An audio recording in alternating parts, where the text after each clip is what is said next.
Hello दोस्तों। आज हम एक नारद पुराण से छोटी सी स्टोरी सुनते हैं और उसमें हमें ये भी पता चलेगा कि हमारे भारत का नाम भारत कैसे पड़ा।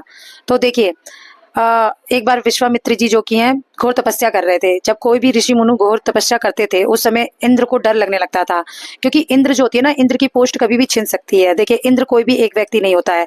इंद्र वही बनता है जिसके पुण्य बहुत ज्यादा होते हैं, उसे इंद्रासन मिलता है। और जो इंद्रासन पाते हैं वहां पे जब तक उनके पुण्य होते हैं, वो जब तक पुण्य बने रहते हैं तब तक वो इंद्रासन पे बैठते हैं। जहाँ उन्हें उनका पुण्य का नाश हो जाता है, फिर वो उनका जन्म धरती पे हो जाता है और फिर वो पुण्य एकत्रित करते हैं अपने, फिर वो पोस्ट उसे मिलती है जिसके उतने पुण्य होते हैं। तो इंद्रासन पे कोई भी इंद्र एक नहीं होता है। जिसको इंद्रासन प्राप्त होता है वही इंद्र कहलाता है। तो इंद्रासन आपको भी मिल सकता है, लेकिन हमें भगवान से हमेशा प्रेयर यही करना चाहिए कि हमें भगवत धाम मिले, क्योंकि भगवत धाम ऐसा स्थान होता है जहां पर जाने के बाद आपके पुण्यों का नाश नहीं होता है। वहां जाके आपके पुण्य बढ़ते ही हैं, क्योंकि वहां पे भजन कीर्तन प्रार्थना सिर्फ यही होता है भगवान के द्वार पे। लेकिन जो इंद्रासन मतलब जो स्वर्ग चाहता है या इंद्रासन चाहता है, तो उन उन व्यक्तियों को पता है वो कितने टाइम के लिए मिलता है, जितने जितना उन्होंने पुण्य किया है। उन पुण्यों को जितने, जब तक वो पुण्य है तब तक आप इंद्रासन पे सुख भोग सकते हैं या स्वर्ग में सुख भोग सकते हैं।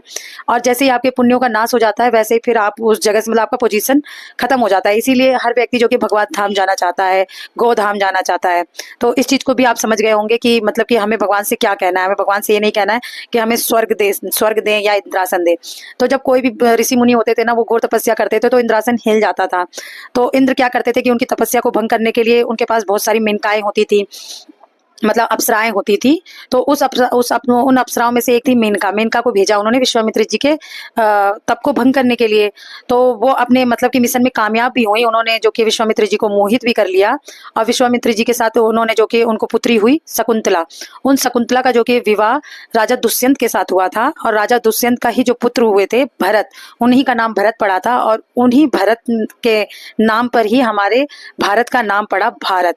तो आपको ये पता चला होगा कि इस मतलब कि हमारे भारत का नाम कैसे किसके नाम पे पड़ा था। चलिए, आपने ये जाना और आज आपने ये भी जाना कि हमें भगवान से क्या प्रार्थना करनी है। हर लोग जैसे कि हम लोग किसी के भी नाम के आगे स्वर्गवास लगा देते हैं। क्या हमें पता है कि वो स्वर्ग में गया है या नहीं गया है? लेकिन हम उसे स्वर्गवासी कहते हैं, ठीक है, क्योंकि हम मानते हैं कि स्वर्ग में ही जाना नहीं।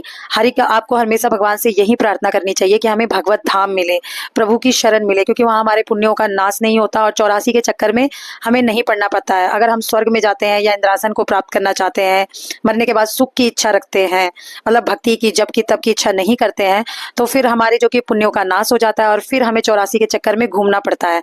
तो देखिए, मनुष्य जन्म जो कि बड़ा ही दुर्लभ है, बड़ी मुश्किलों से मिलता है, ठीक है। तो इन्हें आप बर्बाद मत जाने दीजिए। आप अपनी निजी लाइफ जीते हुए भी भगवान के नाम का सुमिरन कीजिए।